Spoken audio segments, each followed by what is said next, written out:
வணக்கம் நேயர்களே, தஞ்சா சமையல் சந்தோஷினி. வாங்க இட்லி சுடலாம். அரிசி வேண்டாம், உளுந்து வேண்டாம், உடனே இட்லி சுட்டுடலாம். வாங்க.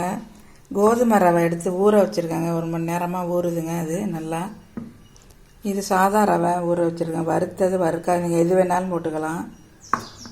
இது தயிர் கொஞ்சோண்டு எடுத்து வச்சுருக்கேன். ஜவ்வரிசி ஊற வச்சுருக்கேங்க. நல்லா ஜவ்வரிசி ஊறணுங்க. இந்த பாருங்க, நல்லா ஊறணும்.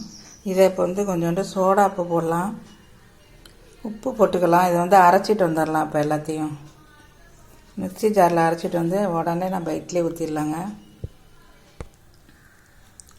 இப்போ நம்ம அரைச்சிட்டு வந்தாச்சுங்க.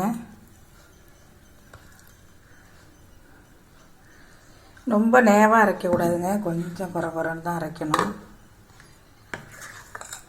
கொஞ்சம் திக்காக அரைச்சிக்கோங்க நீங்கள். இப்போ நம்ம இட்லி ஊற்றிடலாம்.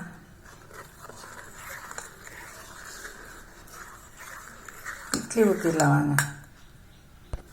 இப்போ இட்லி ஊற்றியாச்சுங்க. நல்லா தண்ணி கொதிச்சோன்னா வச்சுக்கலாம். தண்ணி நல்லா கொதிச்சுட்டுங்க. இப்போ நம்ம வச்சிடலாம். இட்லியை ஊற்றி கொதிச்சோன்னா வச்சாதாங்க நல்லாயிருக்கும். வேகட்டுங்க. இப்போ இட்லி நல்லா வெந்துருச்சுங்க. இப்போ எடுத்துடலாம். இப்போ ஜவ்வரிசி கோதுமை ரவை வச்சு நம்ம இட்லி சுட்டுருக்கோங்க. ரவை